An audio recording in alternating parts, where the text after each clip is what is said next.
ចាញ់លើជាមួយនឹងចំណេះដឹងហ្នឹងថាតើ hacker វាធ្វើម៉េចវាលួចទិន្នន័យយើងម៉េចស្ងាត់ៗចឹងណាហើយនេះ EXE នេះគឺជាមេរោគដែលខ្ញុំបង្កើតឡើងដោយ Metasploit ទេវាមិនមែនជាមេរោគអីអស្ចារ្យឯណាដូច Trojan អីទេអ្នកនរគ្នា file ដែលគេឲ្យអ្នកទាំងអស់គ្នាប្រើហ្នឹងគឺជា file ដែលវាប្រើបានពិតមែនក៏ប៉ុន្តែក្នុងហ្នឹងគេបានបង្កប់មេរោគបាត់ហើយ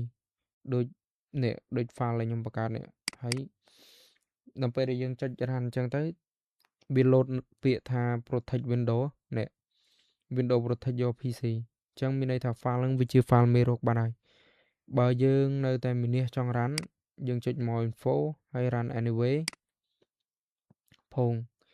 វាទៅហើយប៉ុណ្ណឹងគឺហើយណាមួយយើងបានបិទជាមួយនឹងនេះ real time protection នេះទៀតទៅហើយមានអីទេតិចទៀតវាលោតមកកន្លែង attacker អ្នកនរគ្នាវាលោតនេះវាលោតមកនេះវាលោតមកកន្លែងនេះhacker ហើយអញ្ចឹងប៉ុណ្ណឹងគឺគេទទួលបានទិន្នន័យរបស់យើងបាត់ហើយដូចគេទទួលបានបាត់អ្នកនរគ្នាហើយខ្ញុំគាត់តែប្រាប់ទ្រុសទេអ្នកនរគ្នាឧទាហរណ៍ថាបើសិនមកគេចង់ឆែកព័ត៌មានកុំព្យូទ័រយើងគេគាត់នៅវាយបែបនេះមក sysinfo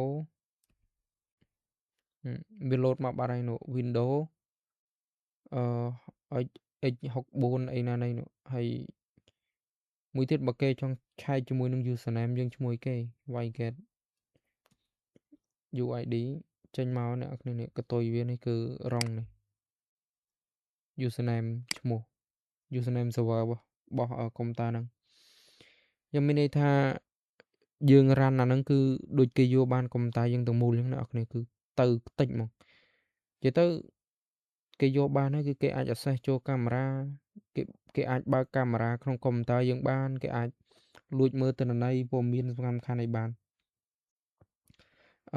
ឥឡូវខ្ញុំឧទាហរណ៍សាកបើកទៅលើកាមេរ៉ាអ្នកគ្នាអញ្ចឹងខ្ញុំវាយ cell មួយសិនបង្កើត channel មួយសិនអូខេហើយខ្ញុំ exit មួយសិនបន្ទាប់មកបើយើងចង់ឆែកទៅលើកាមេរ៉ាអញ្ចឹងយើងអាចវាយបែបនេះគេអាចវាយ webcam ដំបូង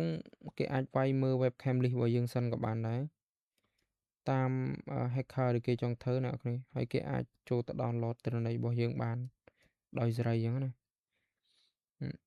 webcam ខ្ញុំគឺមានមួយទេ HD camera អញ្ចឹងខ្ញុំចង់ screenshot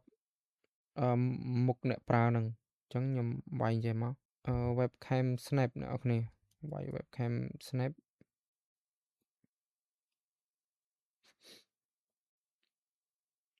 អ្នកទាំងអស់គ្នាឃើញអត់នេះវា screenshot មកនេះឃើញអត់ចាំតិចខ្ញុំបើកឲ្យមើល